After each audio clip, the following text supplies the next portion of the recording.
បាទអនុញ្ញាតជម្រាបសួរទៅដល់ប្រជាកសិករដែលស្រឡាញ់ចូលចិត្តខាងចិញ្ចឹមមាន់ស្រែទាំងអស់គ្នាណាថ្ងៃនេះខ្ញុំសូមបង្ហាញពីប្រភេទមេបាពូជស្គួយគ្រងបាទស្គួយអង្កាំកម្មៅនិងស្គួយអង្កាំពូសណាពូជនេះគឺជាពូជមាន់ស្រែយើងមួយប្រភេទដែលចិញ្ចឹមធន់នឹងជំងឺបាទ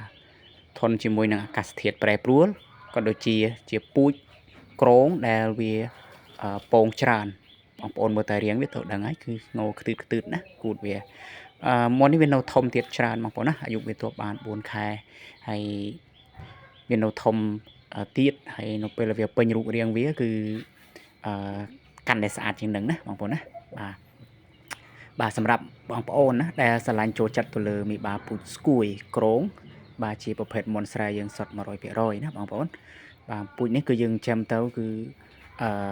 ត្រូវប៉ាន់ទៅលើទីផ្សារល្អបងប្អូនណាបច្ចុប្បន្ននេះគឺទីផ្សារមាន់ស្រែពូជស្គួយគ្រង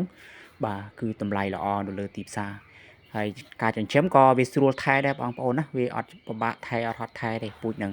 បាទវាធំលឿនហើយចិញ្ចឹមស្រួលថែទៀតហើយស៊ីអត់រើសទេបងប្អូនណាស៊ីអត់រើសទេពូជហ្នឹងជាពូជមាន់ស្រែយើងណាមានអីក៏វាស៊ីដែរបាទឲ្យតែយើងចេះផ្សំលាយឲ្យវាស៊ីគឺវាស៊ីបានអត់ជាបញ្ហាទេសម្រាប់ពូជមាន់ស្រែអញ្ចឹងសូមបញ្ជាក់សម្រាប់បងប្អូនដែលស្រឡាញ់ចូលចិត្តទៅលើមេបាពូជស្គួយ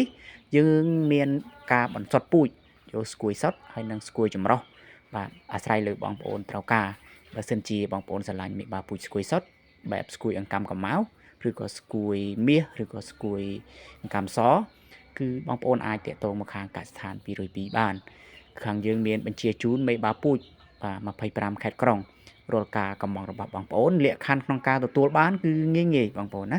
សម្រាប់មេបាពូជបើសិនជាបងប្អូនកម្មងប្រមាណក្បាលគឺយើងកក់ចំនួនលុយ 50% មុននៃចំនួនមាន់ដែលបងប្អូនបានកម្មងបន្ទាប់មកទៀតបាទនៅពេលដល់ថ្ងៃបញ្ជាជូនទៅដល់បងប្អូនគឺបងប្អូនត្រូវទូទាត់លុយដែលនៅខ្វះចំនួន 50% ទៀតបន្ទាប់មកគឺយើងនឹងបញ្ជាជូនមេបាពូជជូនទៅបងប្អូនបាទអញ្ចឹងសម្រាប់ព័ត៌មានផ្សេងៗសម្រាប់បងដែលស្រឡាញ់ចូលចិត្តទៅលើការចិញ្ចឹមមាន់ស្រែបែបមេបាពូជស្គួយបាទអាចតាក់ទងមកខាងកសិដ្ឋាន202បានតាមរយៈលេខ Telegram គឺ086 38 9202ទីតាំងកសិដ្ឋាន202នៅខាងស្រុកសំរោងខេត្តតាកែវបងប្អូនណាបាទអញ្ចឹងជាចុងក្រោយសូមជូនពរបងប្អូនយើងឲ្យទទួលបានជោគជ័យទៅលើការចិញ្ចឹមមាន់ស្រែទាំងអស់គ្នា